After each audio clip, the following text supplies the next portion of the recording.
I'm waiting for a friend, Antoinette Taus, who is the UN ambassador for Goodwill, and she's going to take us and tour us in the Eco Ikot Center, where they're actually recycling the garbage that we pick up from the shores of the Las Piñas Parañaque Wetland Park. So let's go for a ride. This is our mobile podcast studio. I love it.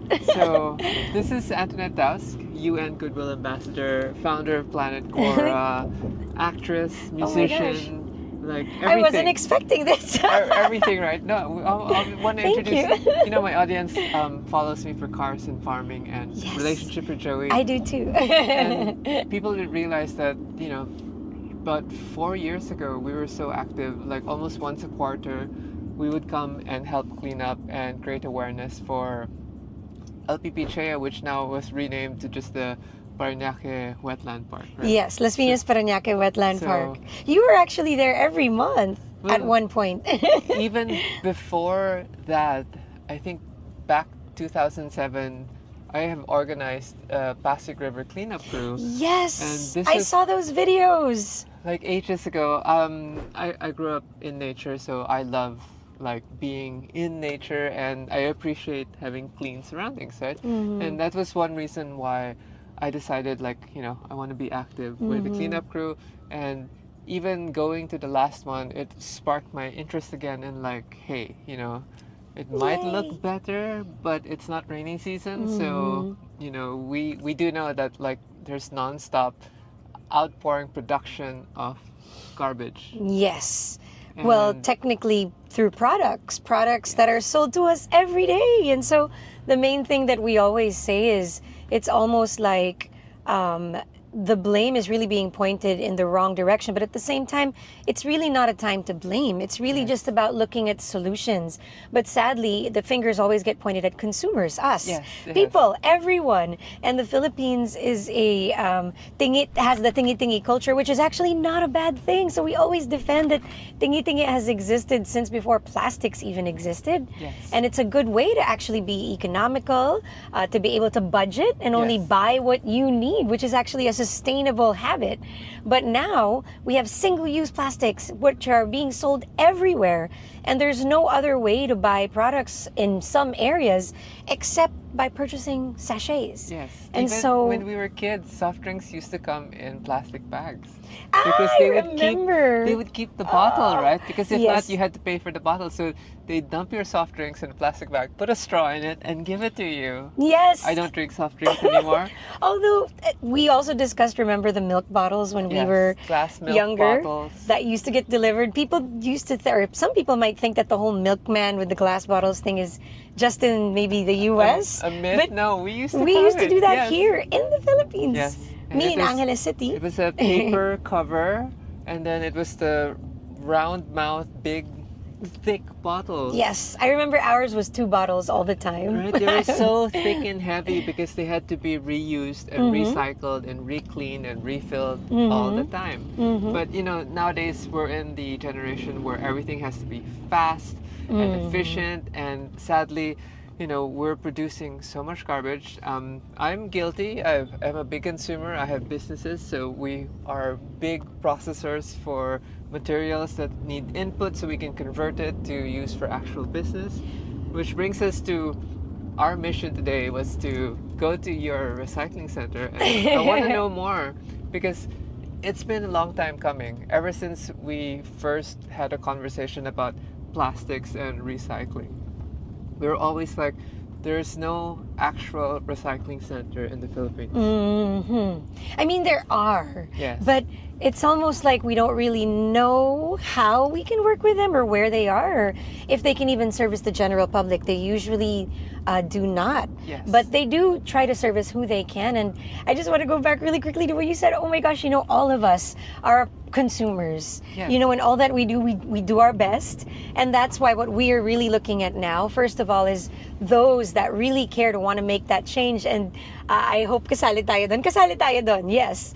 But at the same time, we look to companies and businesses to really change how products are packaged and delivered to all of us. How they're sold in supermarkets and even in sari-sari stores. Because that will be the ultimate solution if we can shift to better packaging solutions and maybe possibly not even needing single-use packaging, bringing our own containers and really having reuse and refill systems that are so efficient everywhere that packaging's not even needed. Yes. So I really wanted to emphasize that first because it's so important to remember that the ultimate solution is to stop production and to look at reuse, refill. But of course, the circular economy is the reason we put up the Ikot Center, which is what we are visiting today. So I love the name, Ikot Center. And you know, there's so many things to actually zoom in from the conversation that you just said, where putting the responsibility to manufacturers and then even re-educating suppliers like, hey, you know, you don't need to wrap this in plastic. Like,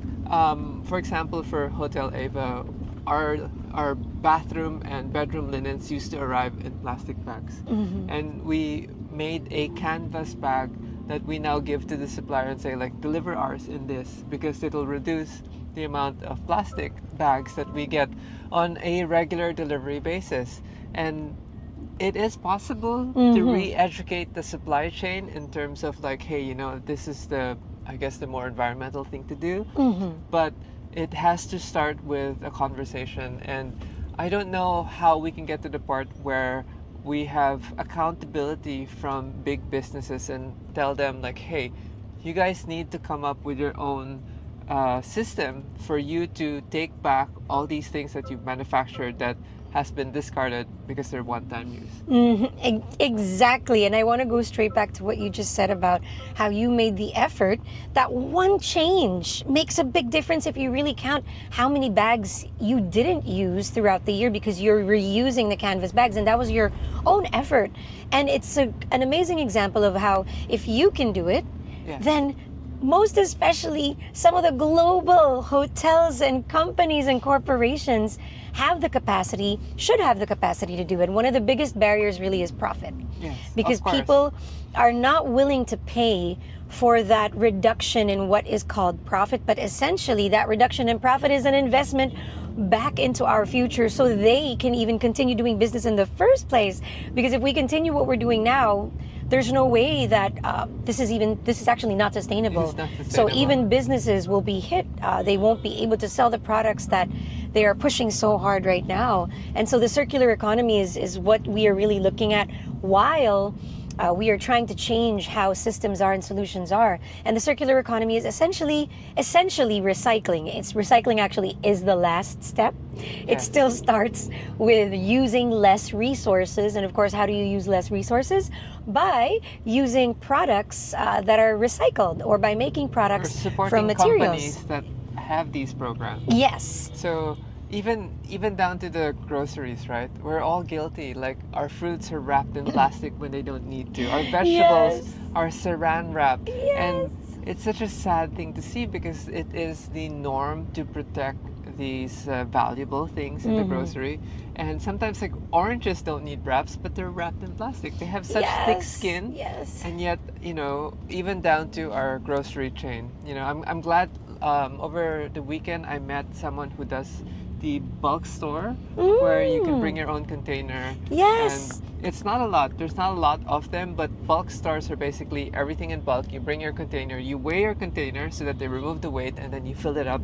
It's great. It's like a tingy, but without them providing packaging. Yes. I've been to a few. I actually wish there were more, like you said, because they're not as accessible because they're not everywhere yet. And that's actually the same thing with the Eco Ikot Center. So right now we're going to Smoky Mountain and we have 3 locations, 2 in Parañaque, 1 in Manila. But when it was set up, it was really meant as a pilot project to really demonstrate how every barangay needs this kind of a system, and of course being led by the government. I wanted to go back to what you mentioned earlier. I just remembered now that you had mentioned that companies should have a way to take it all back, and now it's actually the law. So We had Republic Act 9003, so that's the solid waste management Interesting. law, but they amended it. So there's now RA 11898, which is the Extended Producer Responsibility Act. Interesting. So this requires companies that produce plastic, single-use plastic, so they're called obliged enterprises, to prove that they are taking back, well, it comes in tranches actually. The first year that they're able to recover and recycle 20% of what they make. So it's a tall order. And then the second year, 40%. The third year, more and more. When did this start and what year are we at? Oh my gosh, I was actually just trying to think that right now. We are, I believe, in the third year now. That's interesting. How come this not breaking news and like announced everywhere? And Funny enough to us, because we are in this realm, yes. we all hear about it and talk about it, and it's such a big thing even up to now. But yes, sadly, these aren't things people talk about generally and publicly. But all companies right now, from the top brands, like the ones that are on the list of the top 10 polluters, they're definitely all part of the obliged enterprises. So they're all part of these programs. That's great. So we're working with some of them as well. And to us, you know, we really want to avoid working with those that offset doing harm and then trying to do something to balance that out. But when it comes to solid waste management and the Ikot Center, we believe that we really wanted to create a solution for communities, for LGUs, and for companies. And so by working with us, we really truly hope that this will lead us down the pathway of companies not just being more invested in the circular economy, but really convincing them to reduce and stop production eventually.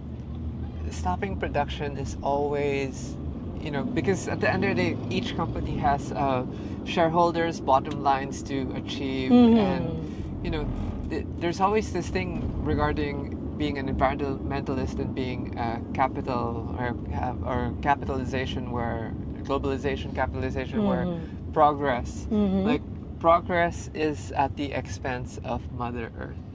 And it's really sad because I actually don't know, I'm trying to be careful with the word to use, but if you really think about it, being unsustainable is so illogical and it doesn't make sense, especially if you really care about longevity for your company, your brand, your business, your own future, even your children's future. Sustainability is the logical pathway forward. And so for those that refuse to see it, it's honestly just being in denial and doing more harm towards themselves. They're just delaying the inevitable. Yes. They're not paying the price now, but they're going to pay a bigger price later on. Well, that's what and we will all pay for it too. That's what all the climate scientists are saying, right? That there is the point of no return. Like if we hit certain amount of degrees, and as a farmer, I keep explaining to people that at 38 degrees Celsius, it's so hard to grow produce, and the global temperature is just rising. Obviously, every time there's a volcano eruption, the temperature comes down because of all the plumes that go into the air. But generally, on a trajectory of just increasing temperature, it's so crucial that we discuss this more, because even cattle, I don't think you can have cattle outdoors once everything's at 40 Celsius onwards, because even cattle will not survive in that heat unless you're a camel. And that's meant for the desert. I know. Oh my gosh. And sadly, there are some campaigns that even Greenpeace have released. Like, do you guys realize that with climate change, there are things that are at risk that we all love, like chocolate, coffee, and things that won't survive these temperatures or cannot be grown. And as you mentioned, climate change itself, so the tipping point is 1.5 degrees Celsius. And once we get there, it is really said that is pretty much the point of no return. It'll just keep getting worse and worse. And we're pretty much already past that point. We're pretty much past it. And this only makes parts of the planet unlivable. And like you said, not just for animals, but for human beings. So climate migration is going to be happening. Food security is going to be threatened. And because the temperatures are rising, everything just gets worse. And you'll even see now, there's way more forest fires. It's happening on a level that is almost unbelievable, like a movie. And it's really sad, like a nightmare. And so it's the reality. More and more typhoons, more and more forest fires, everything. I was asking Tony, because we have this new RA law which requires recovery. RA 11898. I love how you even memorize that. Not RA all of them, but the 11898. ones we really use and work with. So because we have this new law, RA It's 11. the EPR law. There you go. EPR, okay. Extended Producer Responsibility. So EPR law is what it's commonly known So as. who checks, who audits these companies, and has anyone actually complied to it? So I am so grateful I know the answers to these questions. Pressure. No, Pressure. but this is what we do at the Eco Ikot Center. And so actually the DENR-EMB, the Environmental Management Bureau, is the one that's designated on solid waste management. So they are the ones that are in charge, are monitoring, and also, of course, working not just with these companies or what we mentioned, OEs or obliged enterprises. So an example of these companies would be Coke, Nestle, Oh, wow. Unilever, Procter & Gamble, any company that would be producing any plastic products, especially single-use items. And so any company like them, similar to them as well, and on that level. The way that they can prove that they have diverted their recyclables, or that they've taken back what they've put out, Yes. are through recycling companies and official diverters. So there are groups such as one that's called PARMS, the Philippine Alliance for Recycling and Material Sustainability. So they are one of the first and premier groups or prime groups that works with these corporations and companies to help them to develop programs or find communities and channels so that they can prove that this was recovered. Now, through these groups like PARMS, when they pass through and reach the recycling company that's actually going to either turn it into another product or potentially burn it for energy or incinerate it for energy, but technically the term is not incineration, so it's pyrolysis, yes. And so but that's another conversation, and there's so much more to that as well. But technically, those are the ways that it's being done. So either turned into other products, sold to recyclers, or to companies that can actually use it for energy to run their factory or their company. So that's what's happening now. And those groups give certificates to prove that it was done. So they need these certificates. They need to be verified, and they have to come from the official channels. So through Eco Ikot, we are not what's called a PRO, because PARMS, the Philippine Alliance for Recycling and Material Sustainability, they're the ones that work with companies. They're known as PROs, so Producer Responsibility Organizations. Okay. So they are actually responsible for making sure when they are hired by companies that companies hit their EPR targets. I know it's a lot, but it is trying to just absorb everything and figure out if the system's working, if EMB has enough employees to, go down to the top corporations, because you're talking about millions of tons, products yes, and metric tons, right? Especially if it's sachets, right? How do you even begin to count? It has to be all weight. It's done usually by weight. Yeah. So today we're headed to your Eco Ikot Center. There's 3 branches, and is this the biggest branch? Why did you choose the Smoky Mountain? Oh, yes. Actually, it is the biggest branch. Okay. So we've opened up 3 branches. The first one was a pilot embedded into the barangay MRF. This is the second one, which is actually built at the MRF location, but there was no structure there. So this was built from the ground up using container vans. Oh, wow. And so this is our top tier model of what's possible, of what companies can invest in, what local government units can invest in to have their own Eco Ikot Center. So this is something that can be in a barangay or in any public space that could have the permit to house the recyclables that we have, because it actually isn't trash and waste. Everything is clean, dry, and segregated. And we will be explaining later why this is important when we go through the process. Okay, I brought some waste, and sadly some of them is not clean. It's okay, it's okay. We're gonna see why, and it's a good learning process. Yes. Because some people always we're recycling, but does it really count? Because sometimes when we see the Yes. garbage trucks, they throw everything together. Yes. So it's always that question of where does my garbage go? Some people don't care, but some people like me, where we want to know what's the end use life, where does it go? And there is value in plastic, because at the end of the day, it is petroleum. And I was explaining to Tony before that the Tire Center recycling company that we used to support, which closed now, but there's another company I'm trying to contact. They used to sell sort of like tire briquettes to cement companies, and that's what they would incinerate. Wrong word.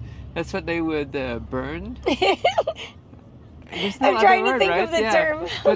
But I mean, cement companies do it, right? They burn tires because they burn at a hotter temperature because of the density and because there's petroleum base in tires, and it just generates better power than burning wood. So there is a future in that as long as you meet the VOC requirements and the like output of clean air and all that. But I'm curious to know if there's a way to amend our law so that we can have more waste to energy, knowing that the Philippines is in a energy deficit. Like we're at the brink of maxing out all our energy sources. You know, it's actually a kind of a controversial topic when Super. it comes to incineration and amending the law, because one thing about using waste for energy Yes. is you need massive amounts of it. And so, in order to continue sustaining the energy, you will also need to keep producing. And so, it's really looking at how, when we look at incineration or potentially pyrolysis, we also want to still look at it as one of the last resorts and still focus once again on the circular economy, on the value chain. And as you mentioned earlier, how much plastic is worth. So there was actually a study by World Bank, and this is one of the biggest inspirations for the Eco Ikot Center, that in the Philippines alone, $890 million is lost because plastics are just thrown away. They end up dollars. $890 million is lost every single year because all of the trash that we pick up at the beach, in the esteros, that we throw away and send to the landfill. And if only we recovered it, that's the value. And this is just from the World Bank study. It's probably even more. That's just based on that specific research. So now the Eco Ikot Center, of course, we hope for a future where production is stopped. But while it's still here, we're really channeling it in a way where we can buy these recyclables from everyday citizens, from people like you, from people in the community. Even I myself sell, or I donate my recyclables to the Eco Ikot Center. And then we pay people for it through eCash, through goods, rice. We're launching our app very soon. So everything's going to be digitized. So you can really have a profile and actually earn from it. And it's also how we're helping companies, because for companies, they spend so much money actually to transfer trash to the landfill, whereas we can offer them a service that actually turns it into other products that they can use for their sustainability reporting, and they can even buy these products to use back in their business. That is awesome. Can't wait to see the app. And do you have any more history on Smoky Mountain? Because Smoky Mountain, for those of you younger viewers, used to be the dumping site. And Manila City Hall stopped it because it was becoming toxic already, right? There was methane fires popping out, and then children were getting injured from these fires, and obviously the scent that it carried through the harbor. Yes. So Smoky Mountain, I heard from people and seeing pictures, is no longer looks like a garbage site. It actually looks like a reforested. Yes, it's green.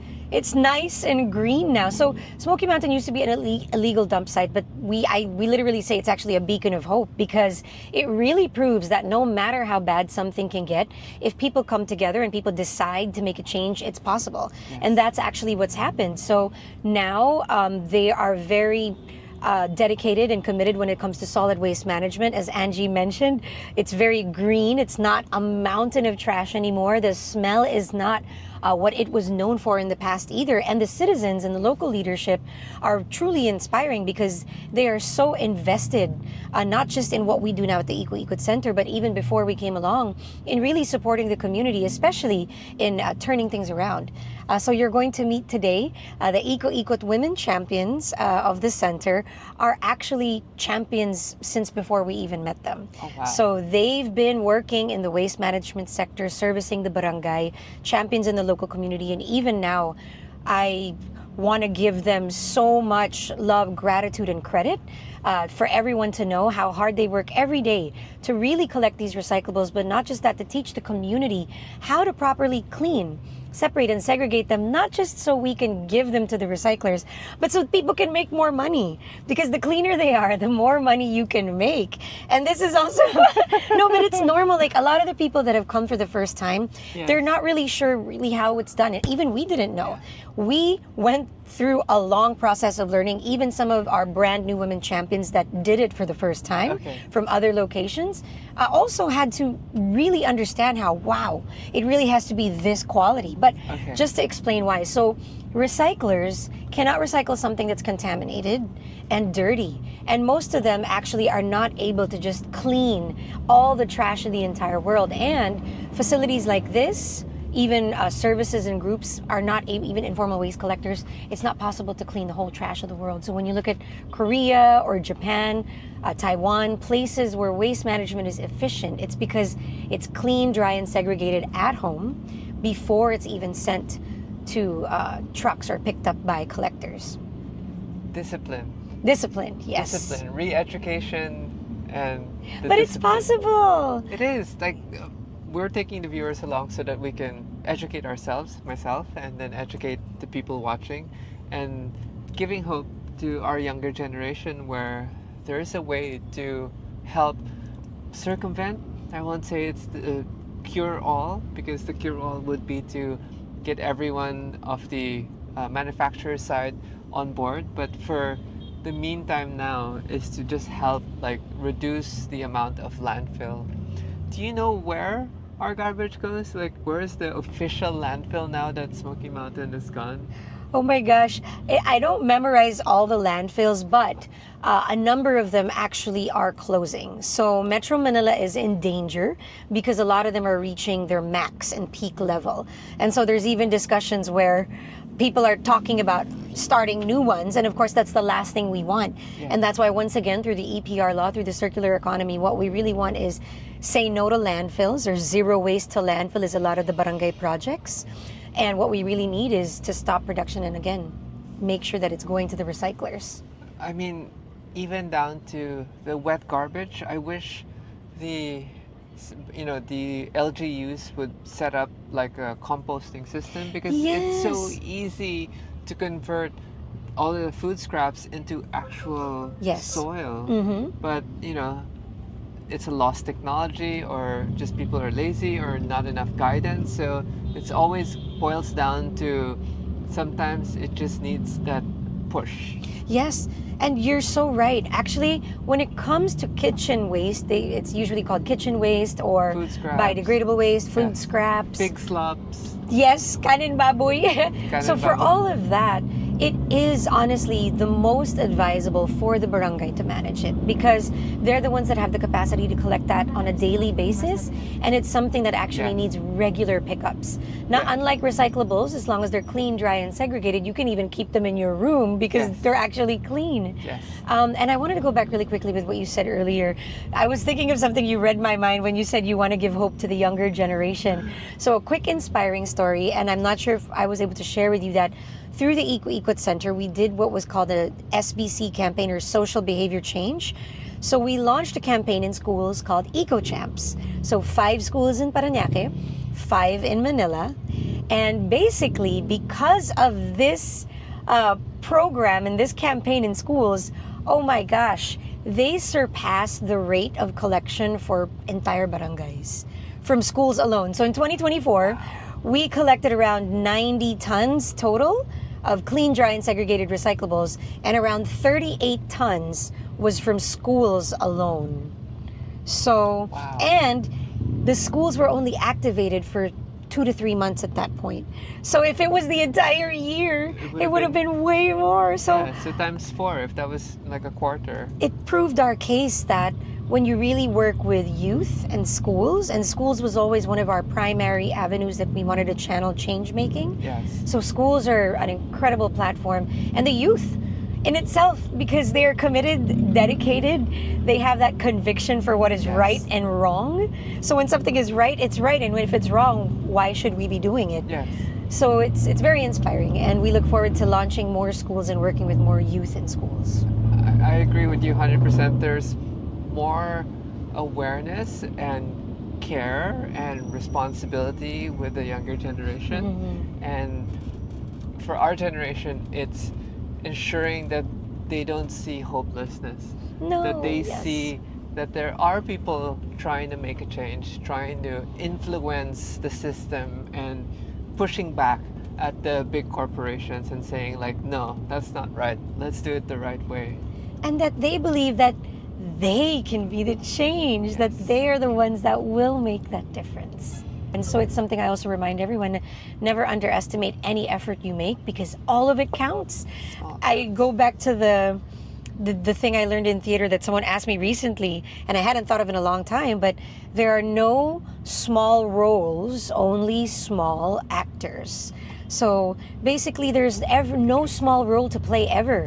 It's what you put in to that role and how much effort and dedication you put into that small part that you're contributing. So it doesn't become small, it actually becomes huge based on your heart and your effort. Wow, beautifully said. Welcome to the Eco Ikot Center. This is the entrance. Hello, Chris Jean, Alexandra, and April. So this is the Eco Ikot Center of Barangay 128. That's Princess the dog. And here's Team Cora. So welcome, cool. Angie. They prepared refreshments. Oh, thank you. So there's bread Good morning. and Good iced morning. tea. Good morning, everyone. So what I usually say is welcome to the Eco Ikot Center. This is Barangay 128 Smoky Mountain, and this facility is embedded directly into the actual land that was supposed to be used for their materials recovery facility. But now with the Eco Ikot Center here, this serves as its actual MRF, or Materials Recovery Facility. Awesome. With that, I'm excited first to introduce you, Team Cora. Say hi, guys. Good morning. And of course, last but not least, the superstars of the Eco Ikot Center, our women champions. Kaway-kaway naman dyan, lady. Morning po ulit, Ma'am Angie. Ako po ulit si April Relox, one of the women champion dito po sa Barangay 128 Smoky Mountain. Narito po kami para ipresenta sa inyo kung paano pag-ooperate ng aming Eco Ikot Center at kung ano mga station 1, station 2, and station 3. Narito po si Christine para ipaliwanag ang station 1. Station 1 po is Pagtimbang. drop off and weigh. Yes. Tapos po next po kay Ate Alessandra po. Siya po ang Hello po, good morning po. Dito naman po sa Station 2, dito po makikita po niyo yung ano po yung na-weigh nyo po ng mga material, yung mga ma'am, yung mga kalakala na benta po. Yes. Doon po nilalagay sa kung ilan po yung katumbas na points po nung kilo na dinala po doon sa weighing station. Ito po yung mga niya points. Equivalent Oh, points. yes po. 1:1 po yan. So, pinaka-valuable Copper. Yes po. and then yung pet bottles, yung Yes aluminum can. Yes po. Ito po yung mga PET po namin. Dito po sa Eco Ikot, tinatanggap po namin yung mga blue tsaka green. Pero sa iba po hindi po siya tinatanggap. Oh, usually clear lang dapat, di ba? Yes po. Pati po sa mga sachet po, di po tinatanggap sa iba. Tapos sa akin po tinatanggap po namin yung mga glass po na marami pong brown. Sa iba po hindi po sila tinatanggap. Pero dito po, mas tinatanggap po. Sino nagbigay ng halaga para sa mga bagay dito? Bali po ma'am, yung value po kasi nung bawat recyclables na nandito, nakadepende po siya dun sa market analysis po namin. Pero po, nanggagaling pa rin po dun sa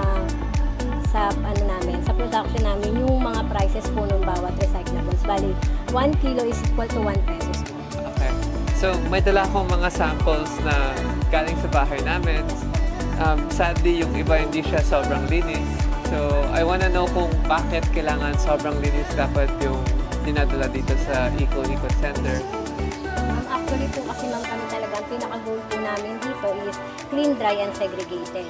Clean, Mas dry, pag nasunod po yung ganung mga policy, makukuha po namin siya in a higher value. Pero kumukuha naman po kami ng unsegregated, pero po iba po yung price niya.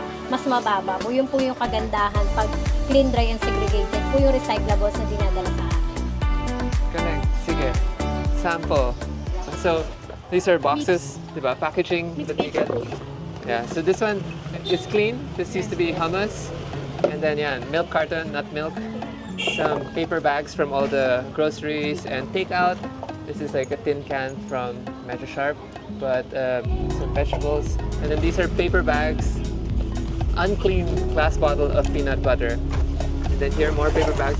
And these are just regular items, sachets that we get. I eat a lot of blueberries and then some, this is like almost foam-ish. So we want to see what happens when these things are brought here and what they do to recycle them. So curious to know which ones have value and which ones are going to be discarded. Sorry, why is there tissue in here? I didn't even segregate properly. So anong first step natin? Segregate. So do we lay out lang sa lupa? Okay, paper segregation. Here plastic. This one has food residue still. So this one, would we remove the Yes. cap? Yes. That's definitely different. All the plastic pieces have to be removed. Like even that, the base is plastic. Yes, So that you'd has have to to like. I usually use a knife when I rinse it along with my dishes. So this is a tricky question, right? Because this has plastic lining, Yeah. Yeah, Usually yeah. takeout boxes are not acceptable. right? So there's some boxes. Pag-note paper po siya. Oo. Pwede ba may plastic pa to eh? Opo. Kasi kung hindi, dapat nag-melt in na siya eh.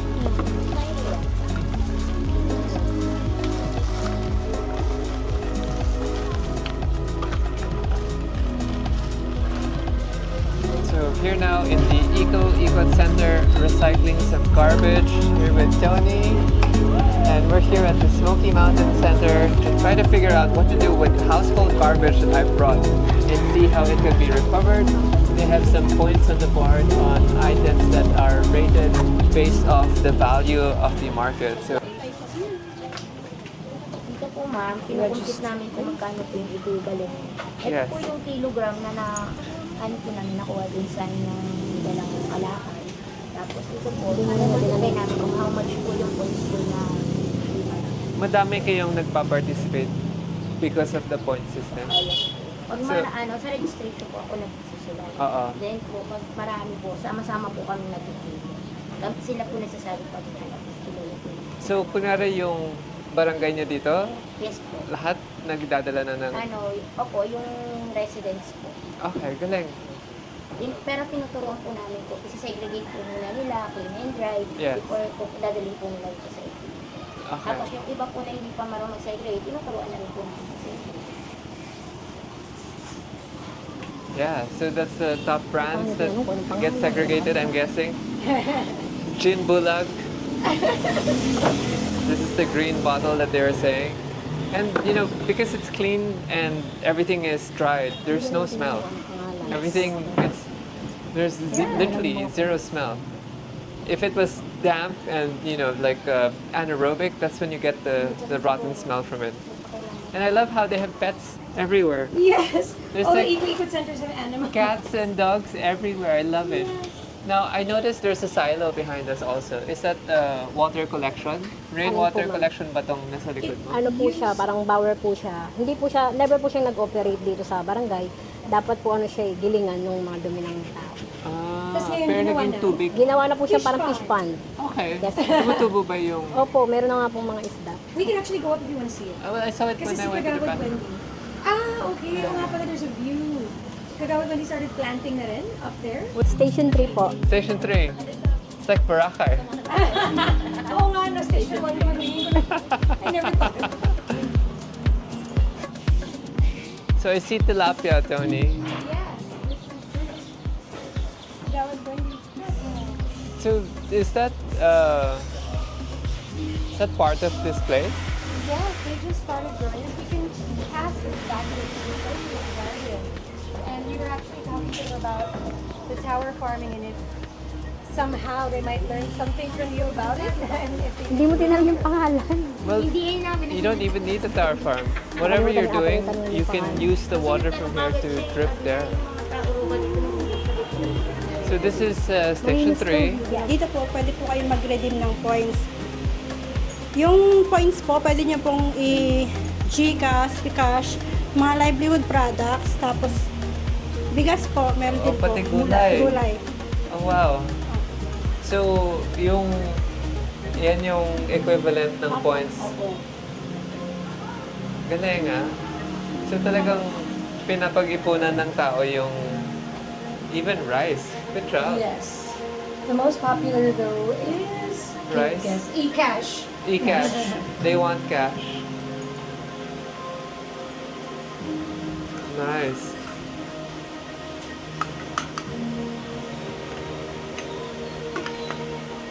Pero karamihan po sa iba po, iniipon lang po nila yung points nila para po, pag malaki-laki na po, saka po nila papalitan ng cash. Nag-expire ba yung points nila? Hindi naman po. So, tuloy-tuloy lang yung pag-iipon hanggat madami na. Apo. Galing. And then, these are just merch? Yes. Di ako plastic. Catchy, catchy. And it's also made by livelihood groups, women in Brazil. Okay. Galing. And from here, yung basura sa baba, kayo na ang magbebenta sa mga ibang recyclers? Yes po. Okay, okay. So, in a way, it seems like a very enhanced MRF facility, right? Where it's recorded, tagged, and then redistributed to actual centers that convert it? Yes, junk shops and recyclers. Interesting, okay. So these chairs are actually made of the sachets that are brought here. And they are actually being purchased and procured by the top companies and even for export because it's really high quality made. So they make everything from tables, chairs, even washing machines and beyond. And so they are the ones that buy the soft plastics and sachets for us. Interesting. Better than monoblock. Looks comfier. That's so awesome. Well done, Tony. Well done, team! Well done, women champions! Galing, galing. And we thank our partners, Koika and USAID, for the support in making all of this happen. Who's Koika? Koika is the Korea International Cooperation Agency, Interesting. and Never heard. USAID is the United States Agency for International Development. So support from two governments Yes. to help the Philippines That's so cool. in a circular economy. So even down to the helmets that are being discarded, recycled into pots. Isn't that cool? It is cool.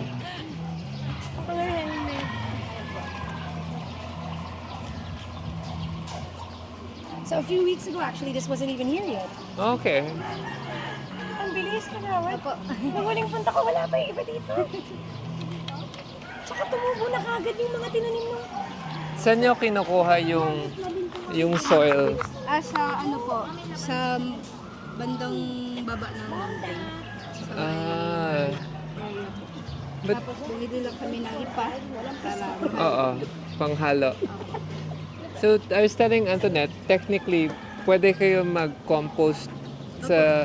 May market ka dyan, di ba? Opo. Lahat ng tinatapon nila, pwede nyo... Opo, yun po yung inaano namin. Meron po kaming dual drum Oo. composting machine. Oo. Tapos looking forward po kami this week or next week po. Para Magkakaroon i-start. kaming training. Ah. From DOST po. Yes, okay. Yeah, kasi, di ba, hindi mo na kailangan magdala ng soil. Pwede na kayo gumawa ng soil.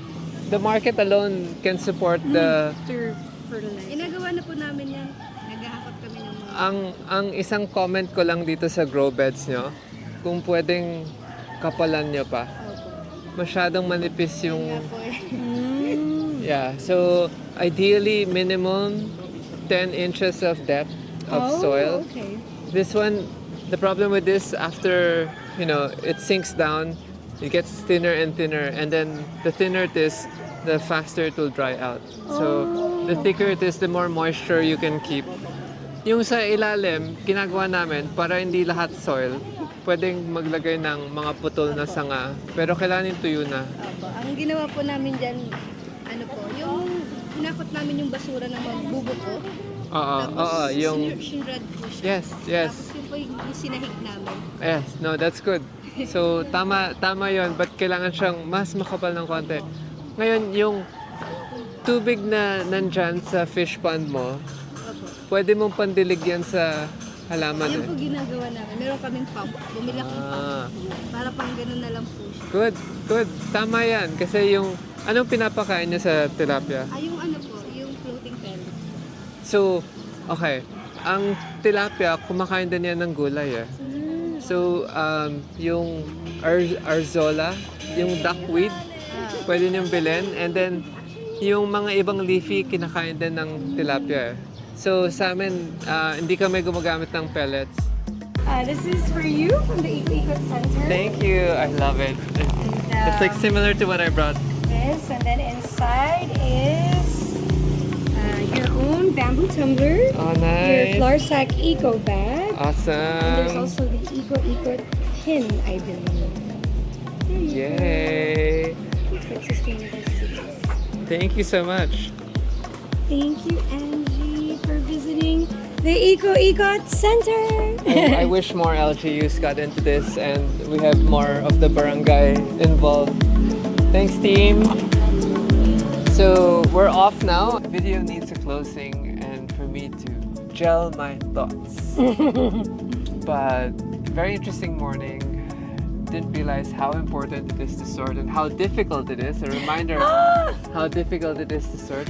I'm sorry. Have a hole on my finger. But the importance of sorting everything, because it's not just plastic, it's not just glass. It is literally like, what type of plastic? Is it the clear plastic? Is it the white HDP number 5? And is it the black ones? Is it the soft ones which are discarded into landfill with styrofoam? Like, there's so many things to consider. And I thought it was gonna be an easy, like, here's my garbage, have at it. But no, there needs to be more details, more education with how everything's sorted. And I'm guessing part 2 of this video is to visit Yes. the actual center that turns this into usable, saleable products. So, yeah, I mean, if you guys have any questions, you can message Tony on Planet Cora, also on her Instagram. I'm sure you get tons of messages for people who want to help out. And if you have a company or corporation that wants to be actively involved in sending your stuff, it's not just sending your stuff, right? It can be converted into Yes. cash. So we can help companies and corporations. We will buy your recyclables and we can send them directly to recyclers. We can even give you the certificate for your EPR law certification. Yes. And we can pay you for your recyclables. It's not a big amount, but it's still better than net zero. Yes. So just the effort of washing, drying, and squishing everything together so that it doesn't take up that much volume. And then the team of Eco Ikot have a van. Yes, we have a truck. So you can call and say like, yo, I have these things that you can pick up. Please send your van. That is for companies and groups that have large, full loads. There you go. So we won't be able to do small pickups, but we can definitely do full truck pickups for any companies, groups, schools, or even residential buildings. Awesome. Well, on that note, we'll see you in episode 2 when we have to buy some chairs that we can use.